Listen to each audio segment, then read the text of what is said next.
Hello YouTube. I was approached by one of my potential buyers for this Portage Toshiba 660 CDT Pentium class laptop, and he had some questions that I've never encountered before regarding sound cards as well as SD adapters on it. So I just wanted to show this machine again, and the reason I'm putting these up for sale is because I have at one point 13 retro laptops, and no one needs 13 retro laptops.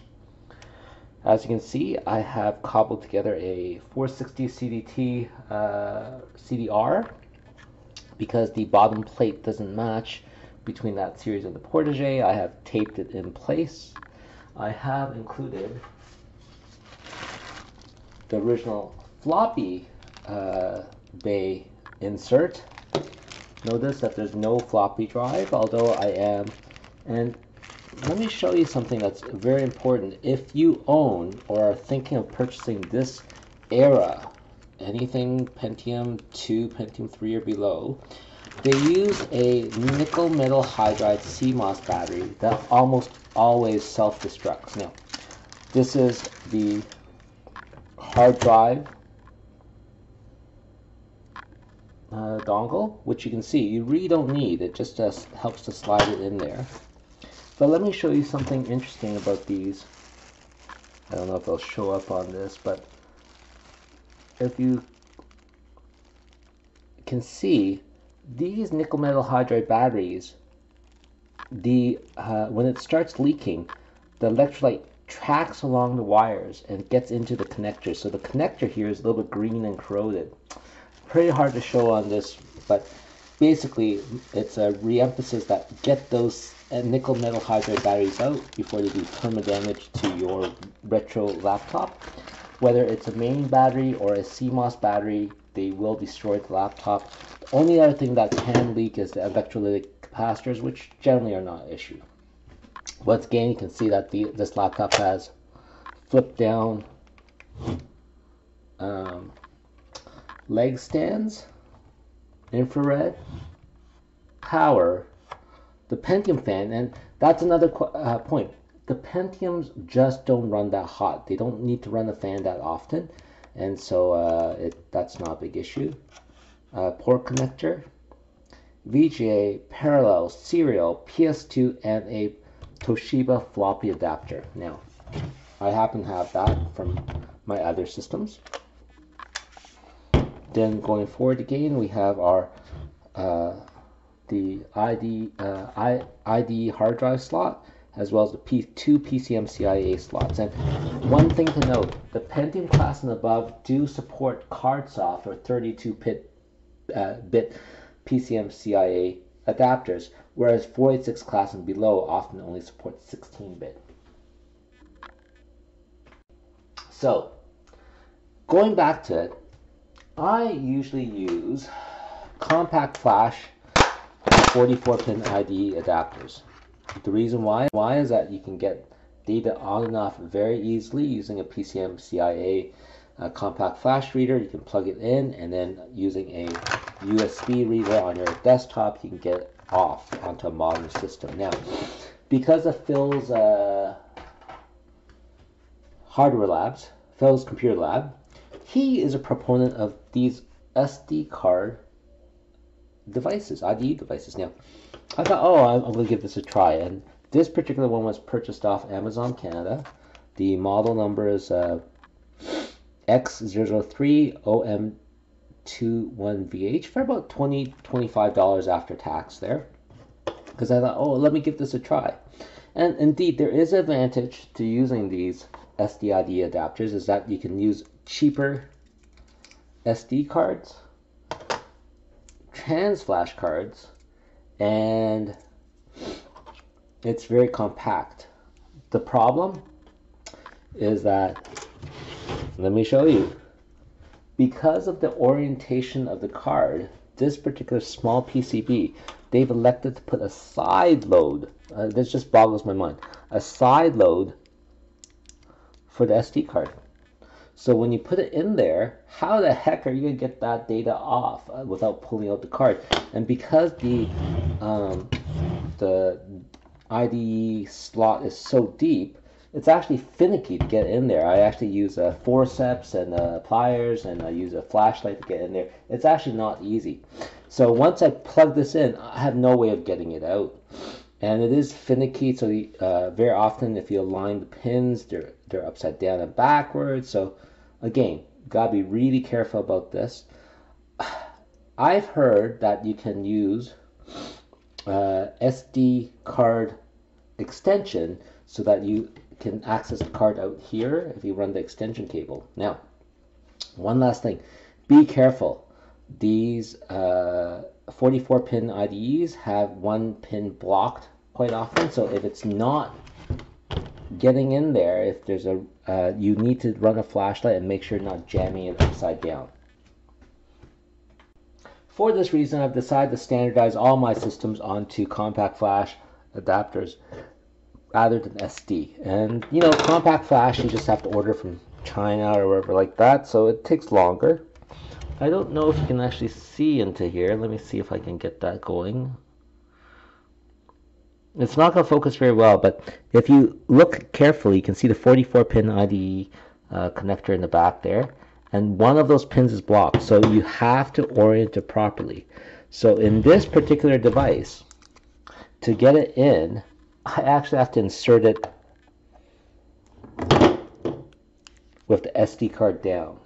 You'll also note that I put Kapton tape on the back, and the reason why is that there's all these extra pins and dad connectors, the solder points, and I worry about them shorting. And so I'm just not a big fan of SD to IDE. I like the compact flash to IDE, and specifically I like the Toshiba brand full size with plastic surrounding the PCB compact flash to IDE. Nevertheless, I'll show you how I have to focus and get this in there. So in order to get this card in, and I've got a unformatted or minorly formatted thing, you have to carefully, I use forceps. I have to clip something that's not going to, no chips or capacitors, an empty slot. I have to double check that it's in the right orientation, and it is just so finicky.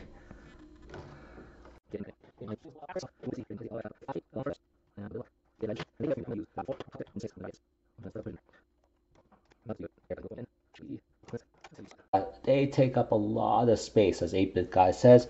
You probably want to go with laptops if space is an issue. So let me show you a couple of interesting features of this BIOS. Let me see if I can get this a little bit closer. And we'll turn off the backlight so you can see it better. There you go. Focus is better. So there's a couple of really interesting things about this. So if you page up and you page down, there's 2 pages of BIOS settings. Why you want a Pentium class system is threefold. One is that it's got VGA compatible. It basically can, this one has LCD stretch. So if you are running DOS games, it's not a great stretch format, but it will stretch it to play. The other thing that's really useful, you see this? CPU cache.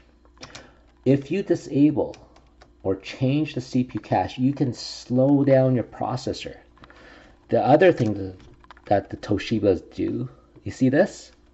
You can run the processor on high versus low speed. So you have an option of basically taking this 150 megahertz Pentium class processor.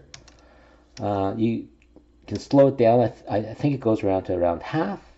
And then if you disable the cache as well, you can take it another half down. So this basically can go full speed, half speed, quarter speed, roughly. I'm going to run some benchmarks just for my own knowledge sake. One thing that this does lack, let me just run full power while I'm installing. One thing that this does lack, CD drive boot support. This particular system cannot boot into from the CD drive. You can do a floppy drive boot. So if you don't have the external floppy drive unit that I have, and the built-in floppy drive unit is long dead, it used the old rubber drive band that all dies. It's called a Citizen W1D floppy drive. They all die.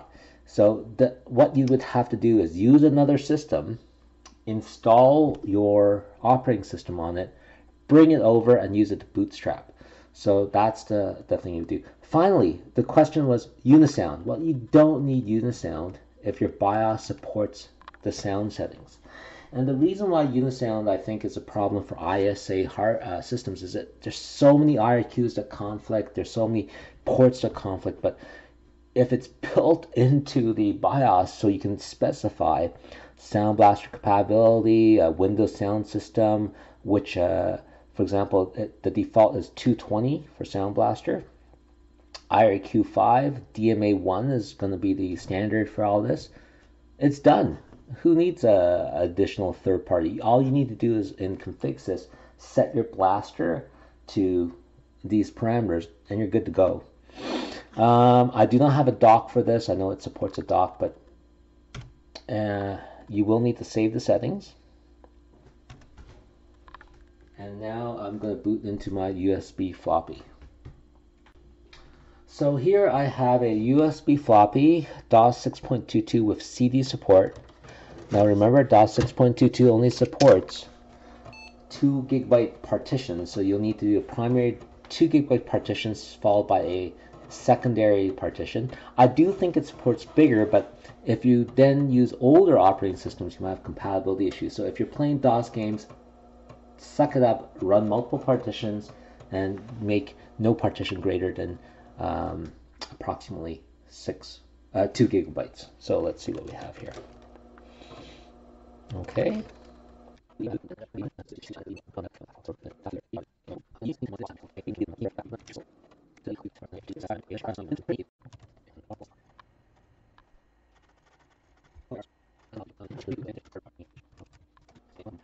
This is at full speed, and the amazing thing about the Toshibas is that they have a button here that looks like a tab. Sorry, it's a function F2.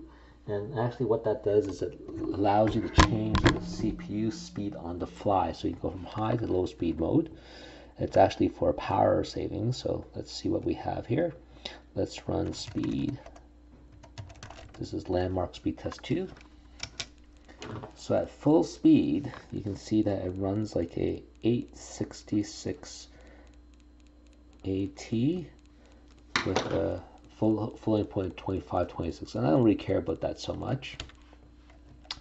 Let's switch out on the fly. You can see the screen dims again. We're now in low power mode. Let's run that again. And now we're down to 426.8. You can see that. Okay, so half the speed. All right, now we're going to reboot into BIOS and disable the caching system. Let's disconnect all these drives. So I found that disabling L1 cache makes a huge difference. Disabling L2 cache, generally these benchmarks won't reflect the effect upon the games. You have to run game benchmarks, which I don't have the patience for, but here you go. We're going to change CPU cache from write back to write through. Oh, we're going to disable the CPU cache. So this is a rough measure. It doesn't show you the fine tuning that you can do.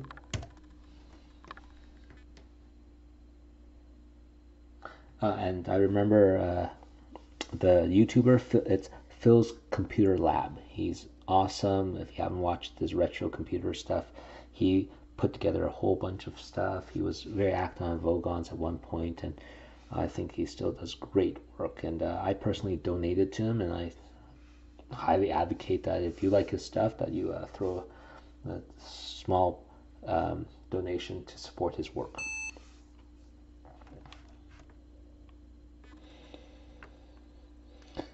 So let's go into benchmarks again.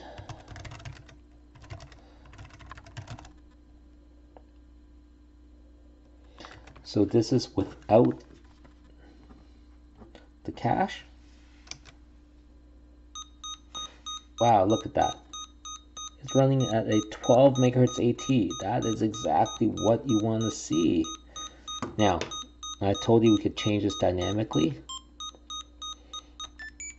If I change it to full speed mode, it's running at a 26 megahertz AT. So you're getting, let me turn off the sound before it drives us all insane. There you go.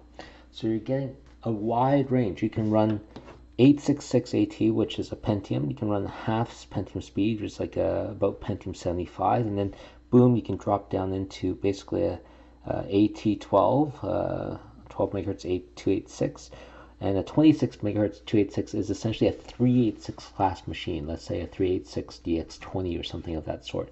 So it allows you to play everything in that range. So Wing Commander up to some of the Doom Quake games, which is why Pentium is the place you want to be if you're going to be running DOS gaming. And now let's test out the sound card. So let's exit here. I find that Tyrion is a wonderful program. There we go. Let's see if I can run setup. Now, there is no config sys. And listen to that. It just works. I don't even have the Sound Blaster configured. You do need to set the set blaster command, and this one has a hardware volume switch down here. It's a mono speaker, so you'll want to use speaker out if you want to. Now, the Sound Blaster looks like it's supported, so we're going to try playing Tyrion, and that will tell you. And look at this. Which is why when my other kijiji user was asking me about running using sound, like, why would you need it? It's natively supported by the BIOS.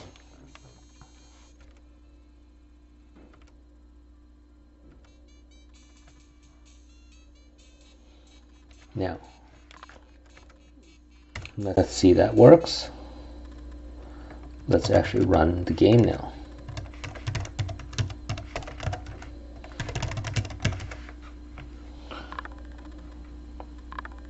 It automatically detects the interrupts to ports of Sound Blaster.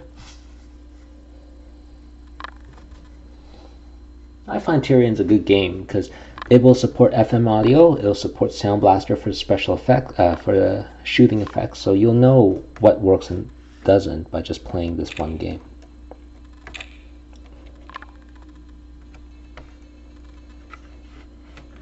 I don't know if you can hear it, but there is music. It sounds like there's sound. You can hear the gun sounds there. Let's see what happens. The music is using adlib. The gun sounds is using Sound Blaster. And the problem is I have a PCMCIA. Oop, you hear that? That. Oh wow! Don't forget we're running in low speed mode. Cache off. You see how slow this is? Now I'm using low speed mode cache off. You can't play this on this.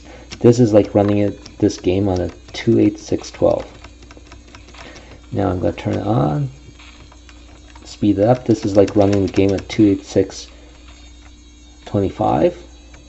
Oh, sorry, 28625, which is like a 38620,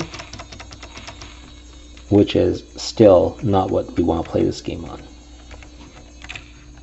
There's a program, I believe, that is called ICD.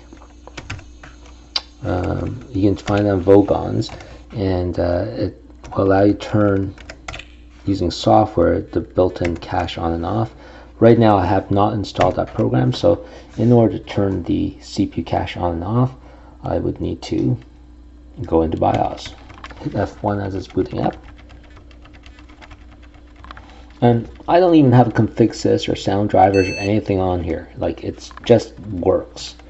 And so this is why an old laptop like this, if you get the right generation, is the right thing to have for vintage gaming.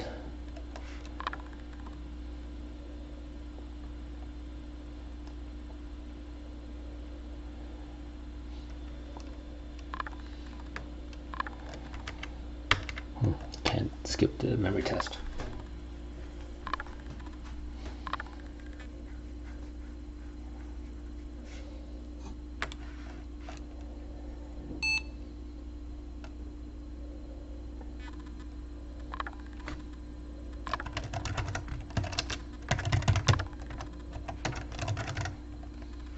And here we go again. We're now at I believe we're at cache on full speed. So running this is at 150 megahertz Pentium. And don't forget, the newer games supported CPU scaling and knows the speed, and it won't have a problem with it. Yep, this supports Soundblaster audio, because when I play with adlib only, it only has music. Now, this is on full speed. Let me see what happens if I turn it down to half speed. See, still plays around the same. So it goes to show you really don't need to worry about Pentium systems. They're overpowered. What you need to do is this will let you play Wing Commander up to, like I said, the Quake stuff, software rendered anyways. So this is my foray into the BIOS of the 660 CDT, how you can change different speeds. I actually wanted to benchmark it myself, and then also I have the SD card fully installed. I copied some games over, and no config, no out-exec. This is pure DOS 6.2, and with option of upgrading to Windows 95 if you want PCMCIA support without loading separate drivers. Thank you for watching, and I hope this helps someone.